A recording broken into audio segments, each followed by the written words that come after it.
왕상 21장입니다.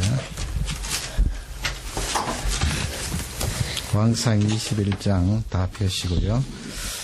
오므리 왕가의 아합에 대해서 계속해서 하고 있습니다. 아합은 북쪽 이스라엘의 7대 임금이라고 그랬습니다. 왕조로는 4대 왕조, 오므리의 아들 아합.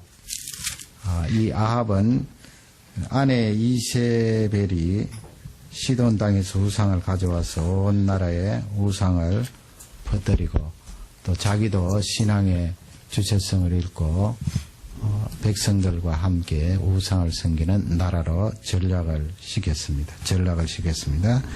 오늘 이 21장 내용 나봇의 포도원인데요.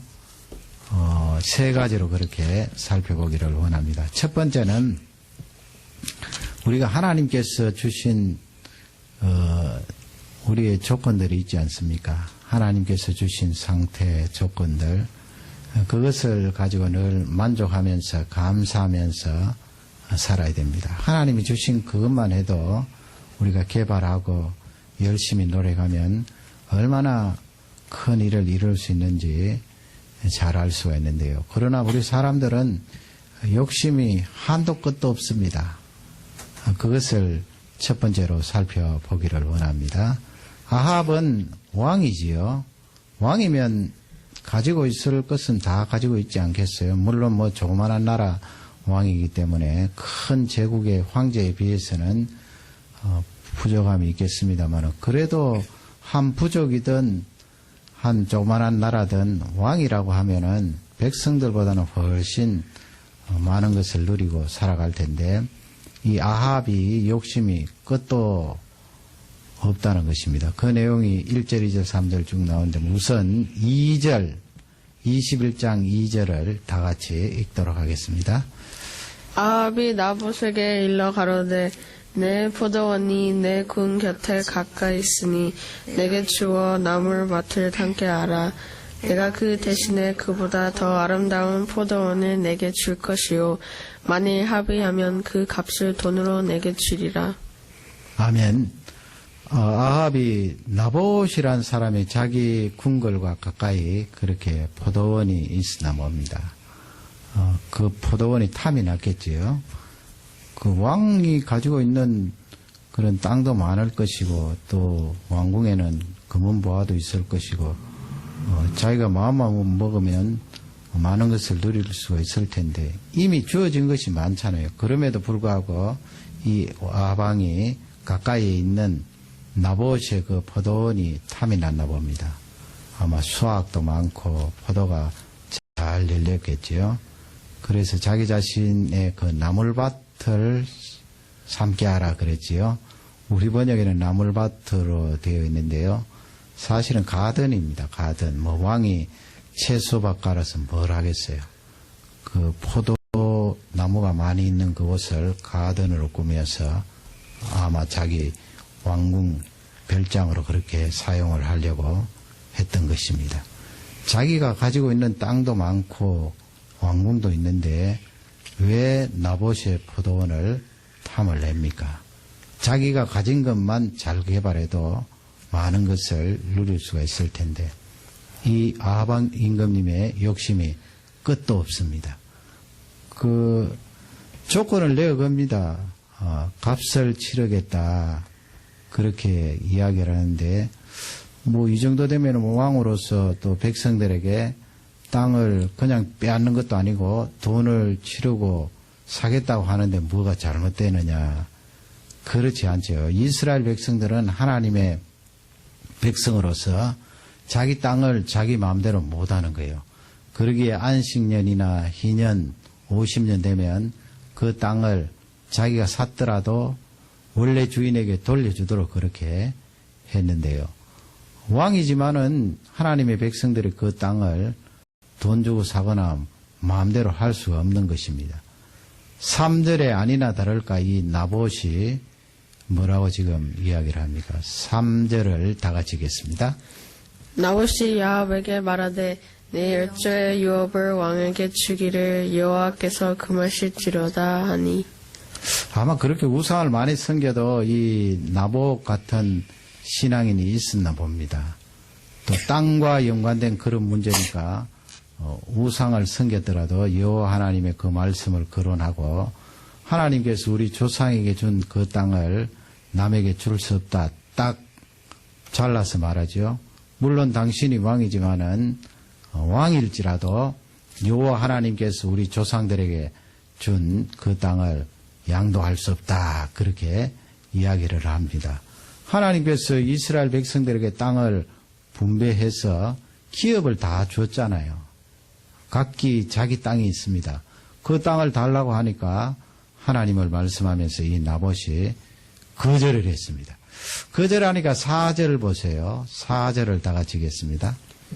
이스라엘 사람 나봇이 야합에게 대답하여 이르기를 내 조상의 유업을 왕께 줄 수 없다 함을 인하여 아합이 근심하고 답답하여 궁으로 돌아와서 침상에 누워 얼굴을 돌이키고 식사를 아니하니.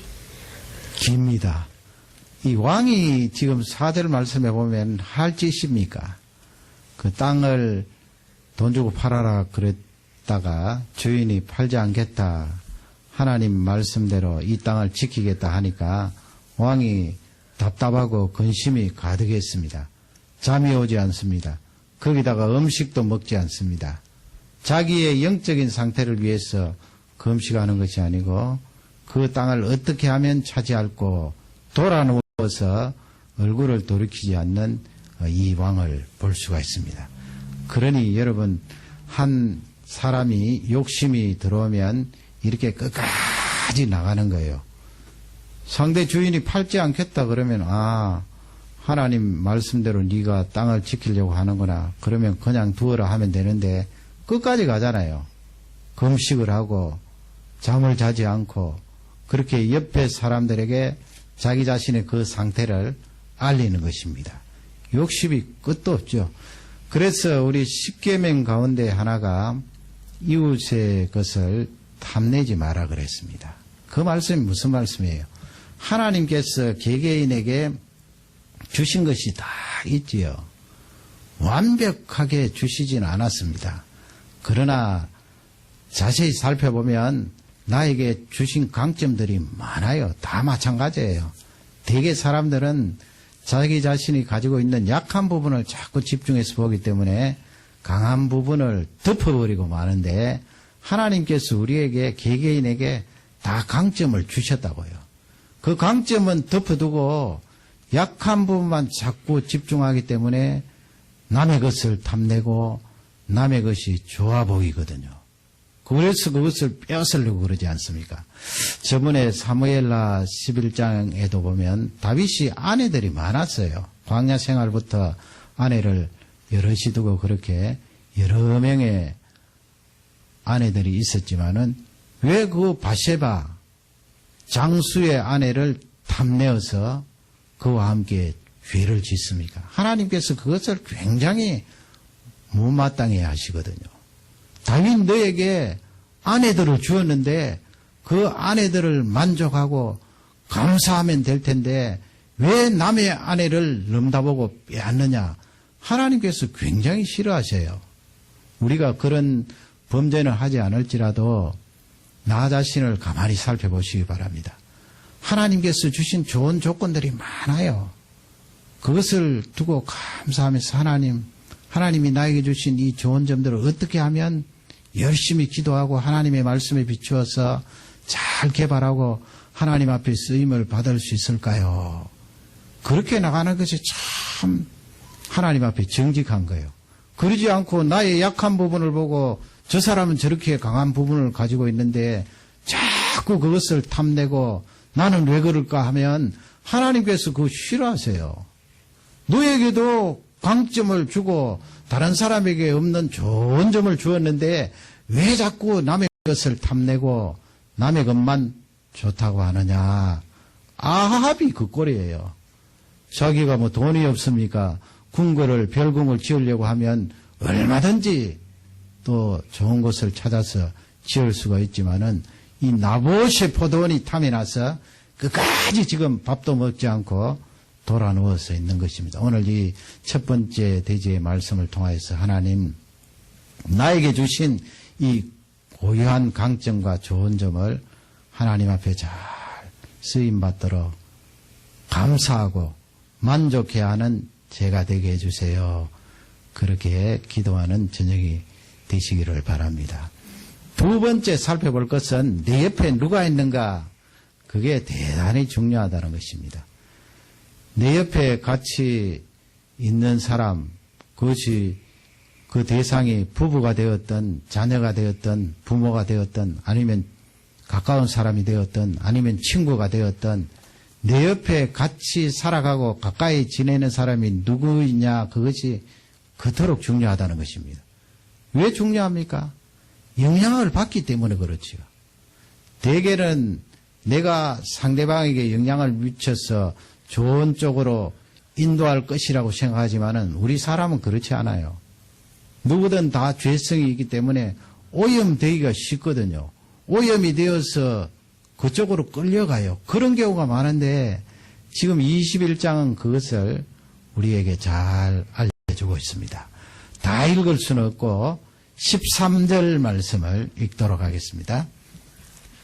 그때 비류 두 사람이 들어와서 그 앞에 앉고 백성 앞에서 나봇에게 대하여 증거를 지어 이르기를 나봇이 하나님과 왕을 저주하였다 하며 무리가 저를 성 밖으로 끌고 나가서 돌로 쳐 죽이고.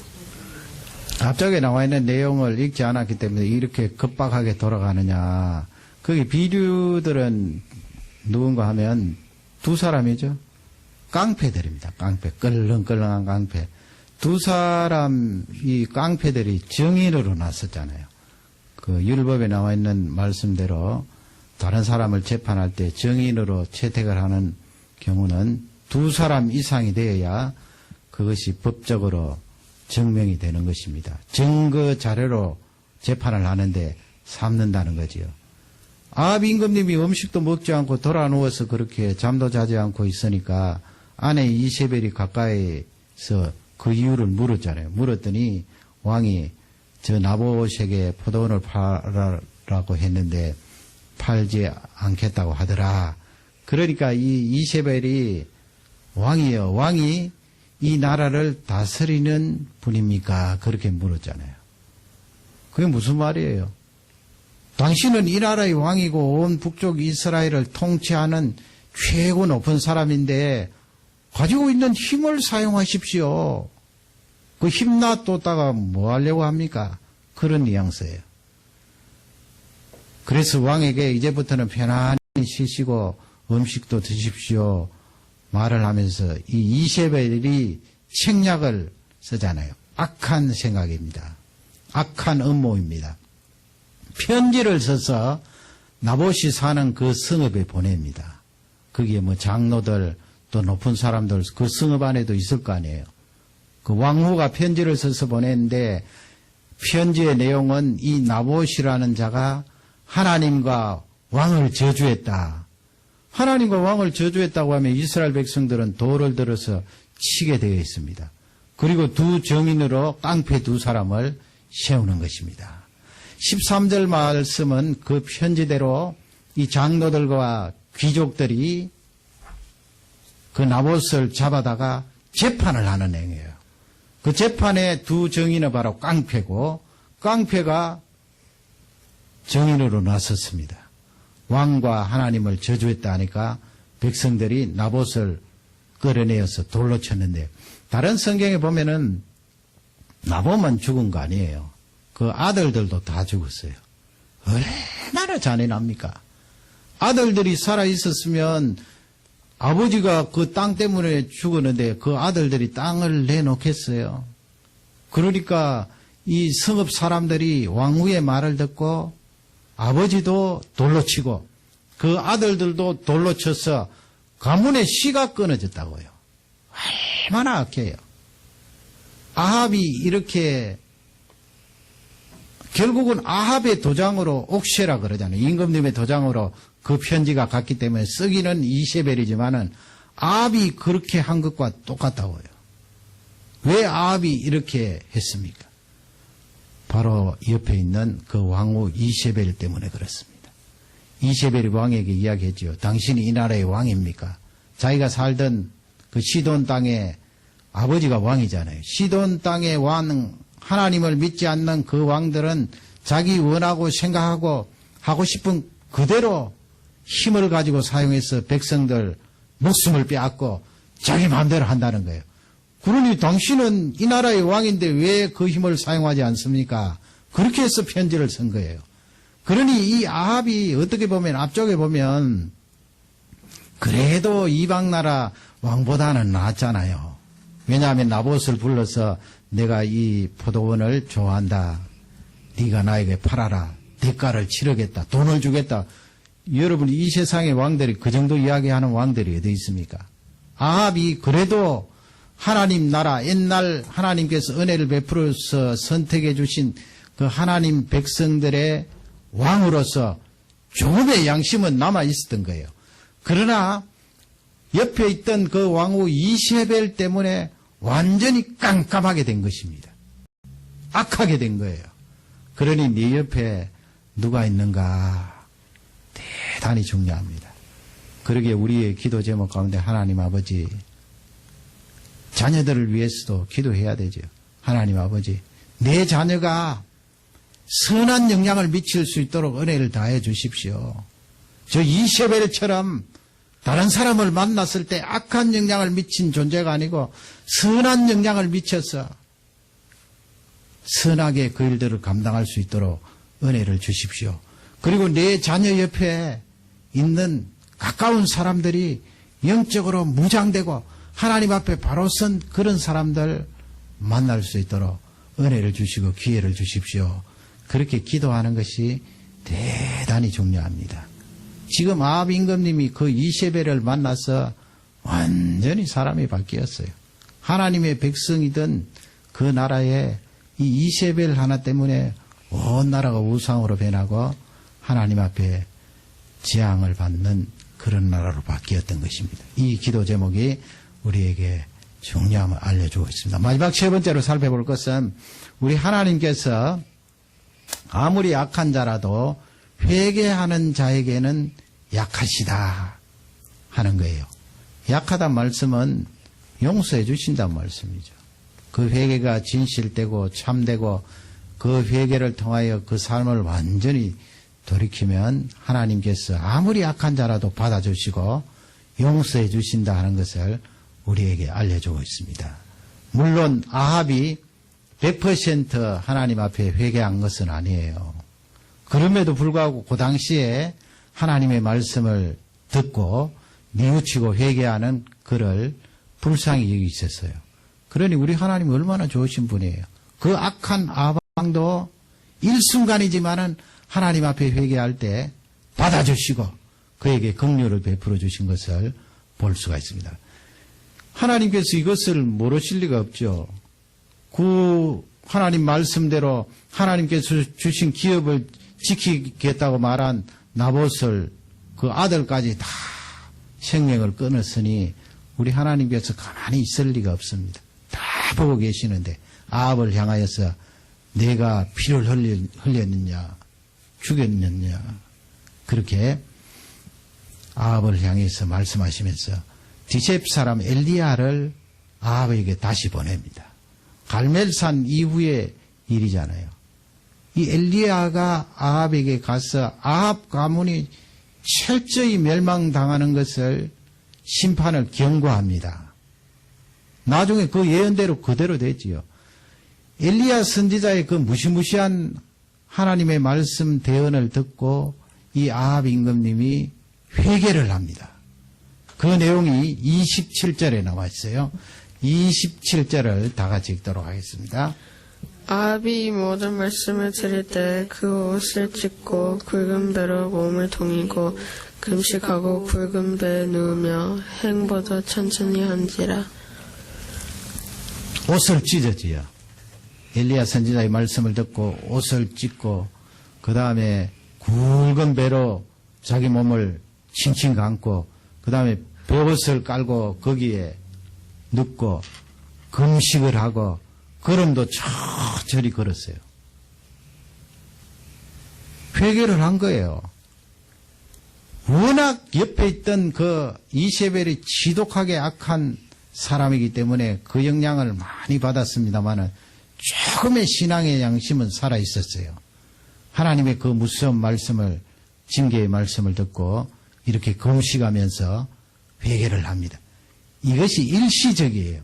그럼에도 불구하고 하나님께서는 그의 회개를 귀하게 보세요. 얼마나 우리 하나님께서 사랑이 많으신 분이에요. 28절 말씀을 다 같이 읽겠습니다. 여호와의 말씀이 지셉 사람 엘리야에게 임하여 가라사대. 이렇게 회개를 하니까 하나님께서 재앙에 대해서 선고하도록 말씀하셨던 그 엘리야 선지자에게 다시 말씀하는 거예요. 이번에는 어떻게 말씀하실까요? 29절입니다. 아합이 내 앞에서 경비함을 내가 보느냐? 저가 내 앞에서 경비함을 인하여 내가 재앙을 저의 시대에 내리지 아니하고 그 아들의 시대에야 그 집에 재앙을 내리리라 하셨더라. 아멘. 하나님께서 겸비한 저 아합을 보느냐 그랬잖아요.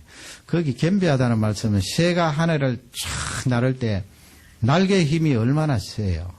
그 날개를 가지고 하늘을 나르는데 이 날개를 접었다는 거예요. 겸비하다는. 그러니까 아합이 하나님 앞에 그렇게 기세등등하고 우상을 섬기고 자기 목이 곧아서 하나님을 향하여서 곧은 목을 가지고 나왔던 그 아합 임금님이 자기의 기운, 자기의 죄악들을 접었다는 것입니다. 인간적으로 나아갔던 그 모든 것을 접고 금식하면서 하나님 앞에 무릎을 꿇는 그를 보면서 은혜를 다해 주시는 거예요. 일순간 하는 회개지만은 그에게 긍휼을 다해 주셔서 내가 너 대에는 재앙을 내리지 않고 엘리야 선지자가 말씀했던 그 심판이 자식 대에 가서 내리도록 하겠다. 그 일시적인 회개임에도 불구하고 하나님께서 당대가 아니고 한 대 넘어가서 그렇게 심판을 하겠다 말씀하시는 걸 보면 우리 하나님께서 회개에 얼마나 약하신가 하는 것을 잘 알려주고 있습니다. 약하단 말씀은 하나님의 전능성에 문제가 있다는 말씀이 아니고요. 그분이 사랑이 그토록 많다는 거예요. 은혜를 베푸시기를 좋아하신다는 것입니다. 회개하는 자에게, 돌아오는 자에게. 그러니 우리가 하나님 앞에 사랑을 많이 받을 수 있는 것, 열심히 헌신하고 땀 흘려 주를 위하여 일하는 것, 그것도 중요하지만은 하나님과의 관계에 있어서 중요한 것은 잘못한 것이 있으면 조그만한 것이라도 하나님 아버지, 이게 하나님 말씀에 틀렸습니다. 잘못했습니다. 용서해 주십시오. 매일매일 그렇게, 물론 뭐 매일매일 잘못한 것이 없을 수도 있겠습니다만은 자주 조그만한 것이라도 하나님 앞에 잘못한 것이 있으면 그것을 하나님 앞에 내어놓고 하나님이 제가 잘못했습니다. 고치겠습니다. 용서해 주십시오. 그렇게 하나님 앞에 나올 때 하나님께서 그 마음이 너무 약해지셔서 약해진 그 마음으로 우리에게 사랑을 쏟아붓고 은혜를 더하여 주신다 하는 것을 잘 알 수가 있습니다. 어디에 있습니까? 이렇게 악한 아합 임금님도 일시적이지만은 회개했을 때 하나님께서 긍휼을 더하여 주신 것을 보면 잘 알 수 있다는 거예요. 이미 예수 그리스도로 말미암아 거듭나고 하나님 자녀된 우리는 얼마나 귀하게 보시겠어요. 하나님 잘못했습니다. 용서해 주십시오. 무릎을 꿇으면 하나님께서 즉각적으로 용서해 주시고 은혜를 더하여 주시고 우리를 귀하게 쓰신다는 것입니다. 하나님의 큰 집에 금그릇, 은그릇, 디모데에 서 있잖아요. 질그릇 나무로 쭉 있는데 어떤 그릇이 귀하게 쓰임을 받는가? 깨끗하게 하는 그릇이라고 그랬지요. 주인의 쓰임에 합당하도록 깨끗한 그릇을 하나님께서 사용하신다는 것입니다. 그 깨끗한 것은 우리가 선을 이루어서 깨끗하게 될 수 있나요? 아니에요. 예수 그리스도의 피로 회개할 때 깨끗하게 되어지는 것입니다. 하나님께서 우리를 구원하시면서 윤택하게 살 수 있도록 길을 쫙 열어놓으신 거예요. 잘못했을 때 회개할 수 있는 그 길이 있잖아요. 얼마든지 하나님이 받으시고 은혜와 긍휼을 더하여 주시는 줄 확신합니다. 이 말씀이 우리에게 축복이 되기를 주님의 이름으로 축원합니다.